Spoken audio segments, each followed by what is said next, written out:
Welcome back to the Ancestral Findings podcast. War has a way of pausing life. Plans are put on hold. Relationships are delayed. Young people grow older quickly. And when the fighting ends, the urge to settle down often comes fast.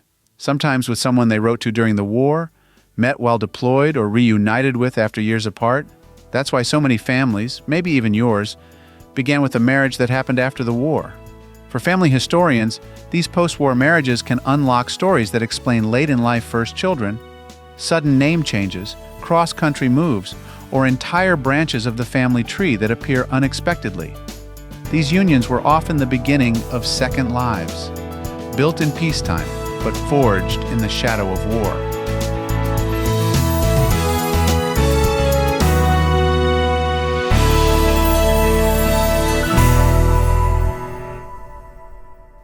Marriage after military service wasn't just about romance.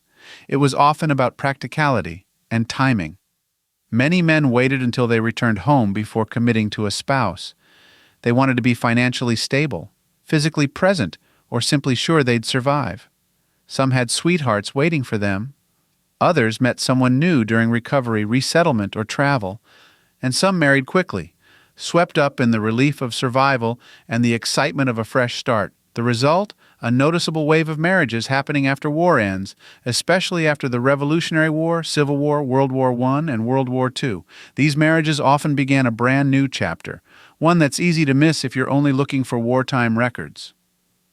If you're looking to trace a marriage that happened after military service, start with the basics, but be ready to dig into county marriage records, especially in counties near military hospitals or training centers.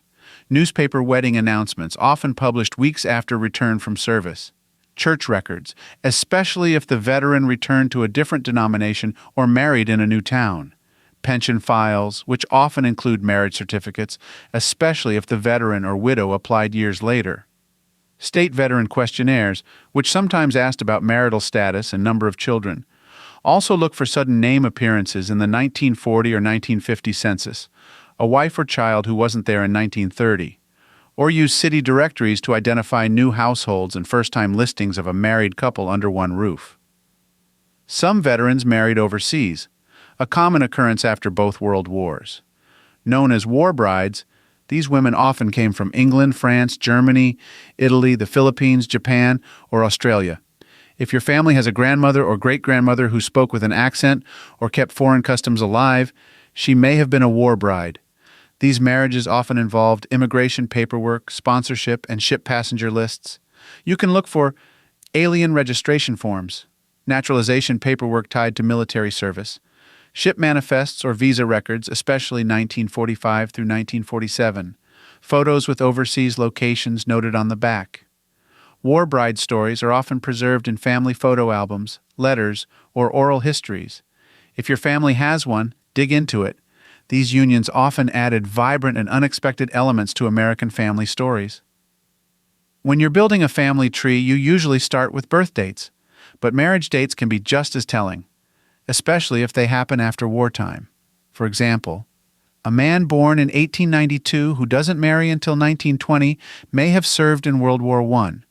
A man born in 1840 who marries in 1866 likely served in the Civil War.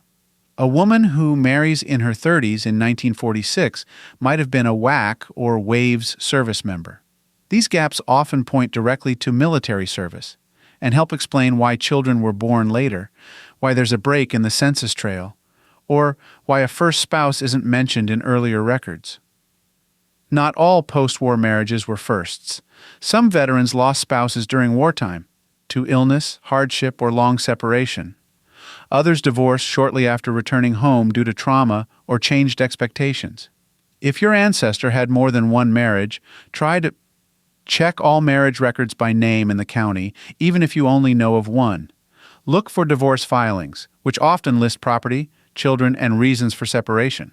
Watch for children from earlier marriages, sometimes listed as stepchildren in census records.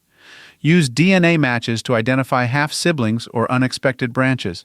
Second marriages after war can reshape the entire tree, especially when children from the first marriage are lost to time or absorbed into a blended family.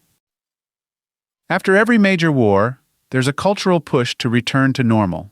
For men, that often meant settling down, finding work, and starting a family. For women, especially after World War II, it often meant leaving work and marrying, even if they had served or led independent lives during the war. These pressures sometimes led to hasty marriages, early pregnancies, or long-term partnerships that didn't last. It also produced a generation of silent stories, people who stayed married but lived apart, raised families under stress, or never really reconnected with the person they were before the war. As you research, treat these marriage records not just as legal facts, but as emotional turning points.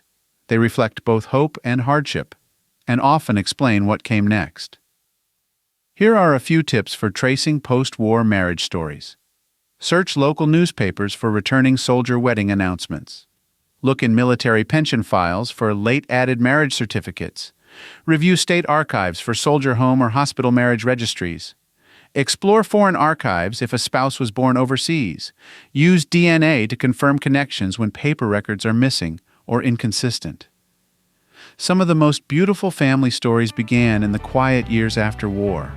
A veteran came home, started over, and married someone who helped rebuild a life. Together, they raised a family, maybe your branch of the tree.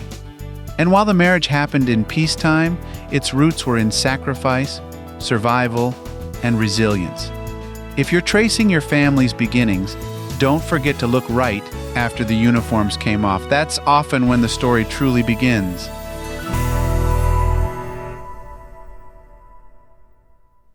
If you've got a hard-to-find ancestor you're stuck on, I'd love to hear about it. Just head over to ancestralfindings.com and click on Contact to send me a message. While you're there, take advantage of our free weekly genealogy lookups. Explore thousands of articles and enjoy hundreds of podcast episodes. We've been helping family history researchers since 1995. And if you're looking for even more, check out our Genealogy Gold Q&A series over on Patreon. Thanks for listening. And as always, happy searching.